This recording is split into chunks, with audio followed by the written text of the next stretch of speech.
experience and a premature delivery at 5.5 months. We have speed? Ooh. Ooh. This size. Ooh. Ooh. That's right on the edge. 5.5 months. Everybody was on the edge. Yeah. You know, she was on the edge, and the baby in an incubator for 7 weeks. But I always experienced bliss. Like, this guy has brought so much bliss in my life. I know when we conceived him.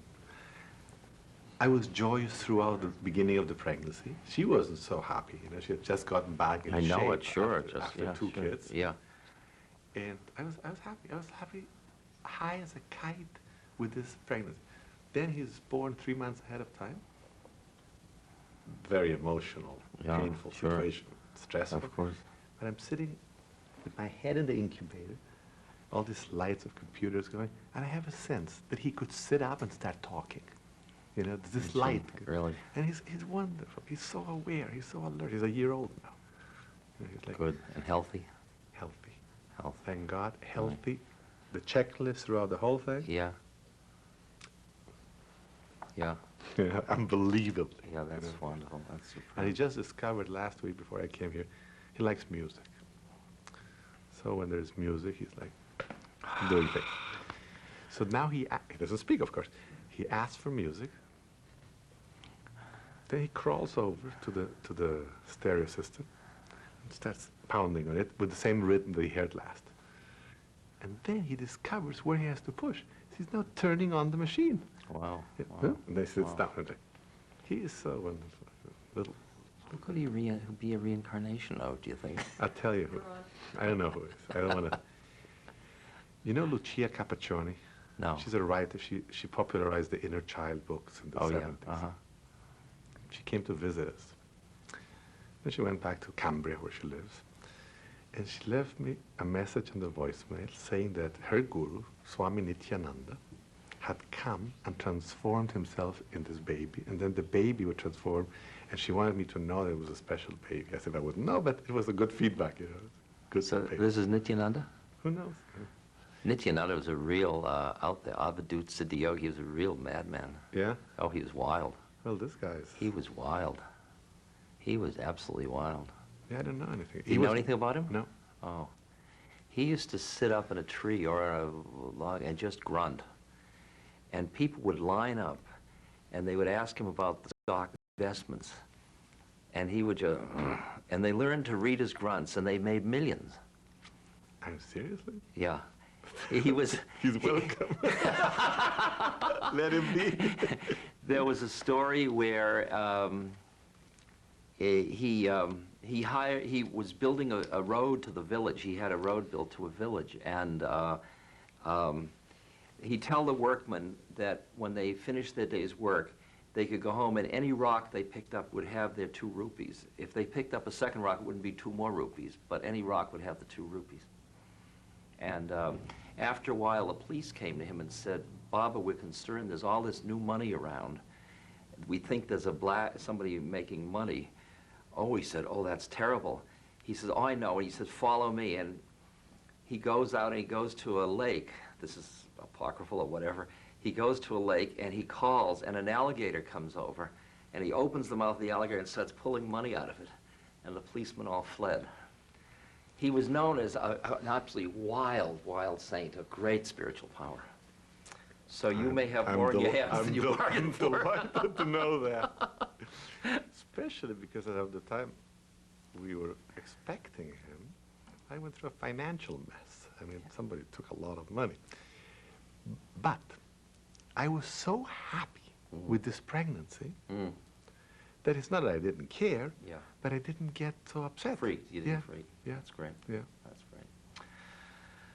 Well, we are rolling, and... There's going to be a mic just in? Oh, yes? Yeah. Okay. We are not rolling. We're not rolling. We were rolling.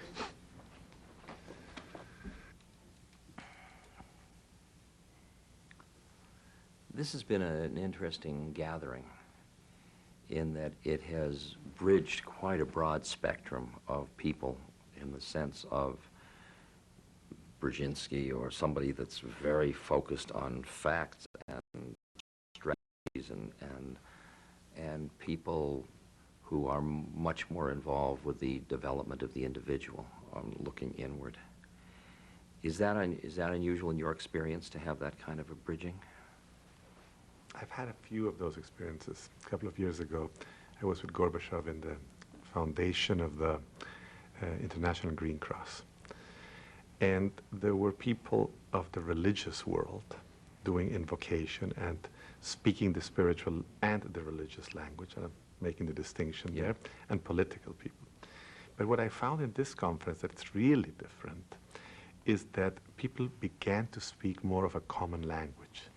I think there was a bridging from the spiritual oriented, inner directed, to recognize the magnitude of the problems that we're dealing with. And for the other ones to recognize its need. So I think that's a real stepping stone. I was impressed with the way in which Thich Nhat Hanh, for example, at the luncheon, just took that audience and brought them into a space. He wasn't just talking about the space. He was the space. He was the space, yes. And I think that's where it gets interesting, because many of these people do not, the concepts they can intellectually understand, but the nature of the experience itself of changing the relation to time, coming into the moment, they don't have much experience of acknowledging. Exactly. Or they don't have a frame to acknowledge it either. Because I found that a lot of the people in the small discussion groups or more impersonal conversations can relate to moments in their life in which they're living another dimension. And then they go back to reality. Yeah. And what we have held to be this reality is a constricted, compressed, third-dimensional understanding. Yeah. I too find that people don't have a conceptual structure to acknowledge the fact they're all having all the experiences. Exactly. And so it's all not as if one has to get something new to awaken. One just has to find out one is awakened, which is the beauty of Dzogchen or something like those techniques that say you already are the Buddha. Yeah. There's nothing you have to do to get there. And as we can acknowledge that, there is a perceptual shift in the handling of the problem. Yeah. Because the problem is the result of not acknowledging life force. Yeah, it's not getting something new. Right. Yeah, that's very interesting, and that's very different in different traditions. Yep. And the way they focus that way. What has been your spiritual tradition? Just give me the... I was born Jewish with a grandfather who was old, in his 80s, late 80s, who prayed all day. He didn't just pray 3 times a day, but he prayed all day. And I was attracted by the room in which he would go and pray because it was a sacred spot in his apartment. The good quality that happened is that he was always happy. And hold on one second. We got to wait for this motorcycle to finish its work.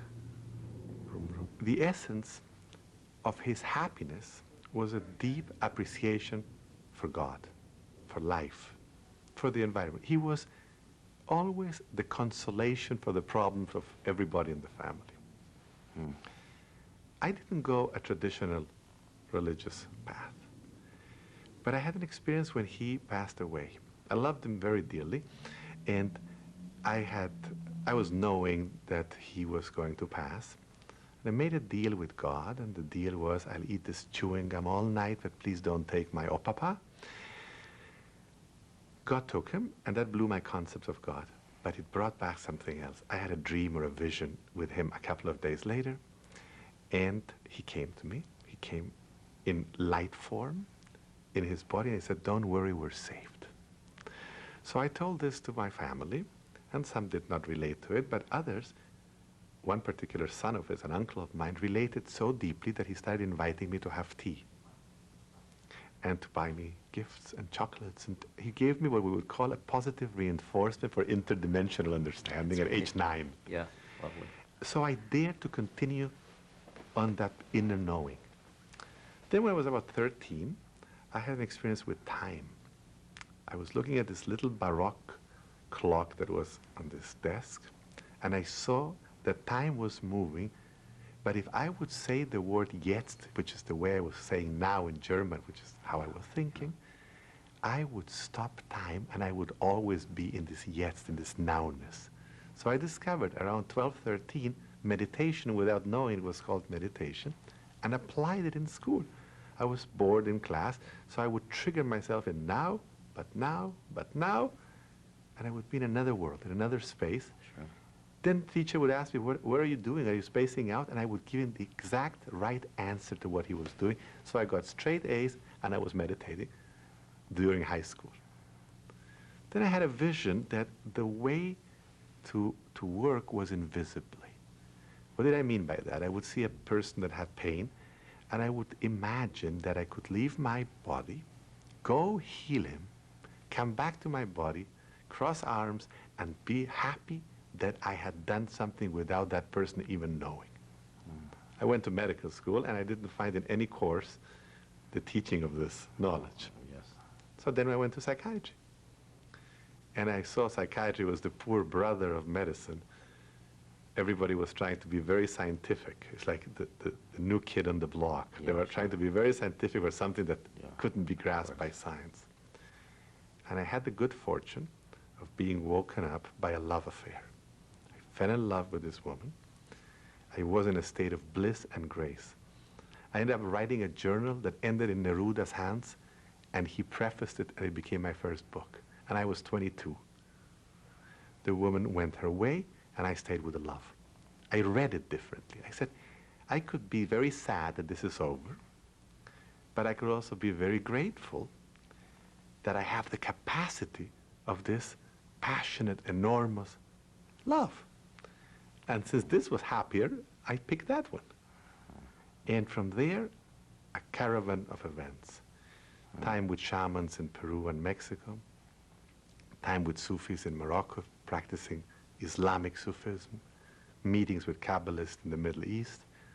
7 years after medical school, after the psychiatric residency, being moved around the planet in a way of surrender, in a way of going, because the priority was I have to heal myself, and I have to really find out if the intuition of healing had anything to do with soul awareness. If not, I didn't want to do the medicine that I had been taught.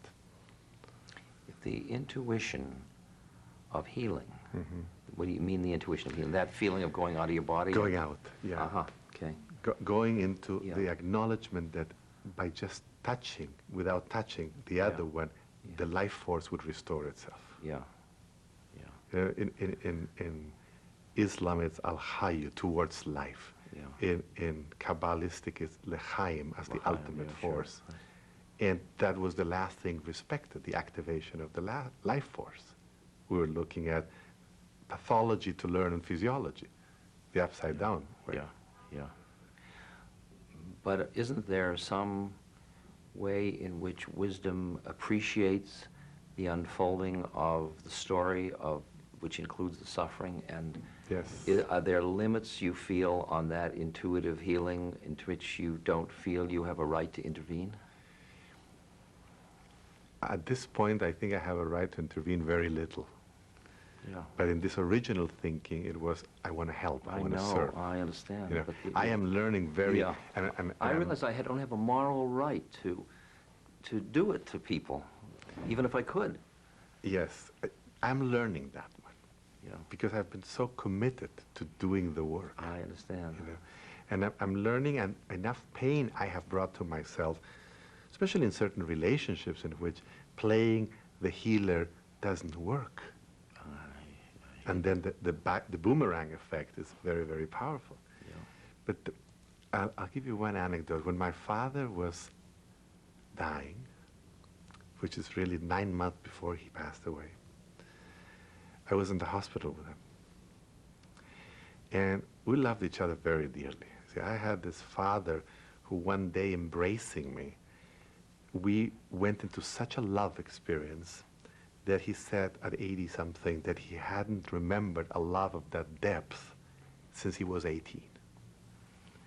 And when he was in the hospital, and I had all the therapists and the doctors saying, you know, leave him alone, let him go, as if I would have the power not to let him go. Yeah. But they were saying, don't invest in this. Mhm. It's going to be very expensive, and I was getting overwhelmed by this psychosocial consciousness of let it go. So I was in his room at 3 in the morning, And we said goodbye. We cleared anything. I said, say hello to Mommy when you see her on the other side. We cried, we laughed, we hugged, we kissed. I stood up, and I saw him there. And I asked him, what would you do if I would be lying in the bed and you would be in my position? And he said very softly, he said, I would do anything in my power for you. And then I felt this tremendous light and strength inside myself. And I said, then I beg you, stay longer for the most selfish reason. I don't want to lose you now. Then he looked at me and said, hadn't we just said goodbye? Hadn't we just said farewell? What are you changing your mind again? I said, I'm sorry, I'll let you go. I'm going back home. I'll be back in a few hours. I came back a few hours. I find the bed flattened out. I said, he's gone. And I look to the right, and the bathroom door opens. And he says, well, if I have to be around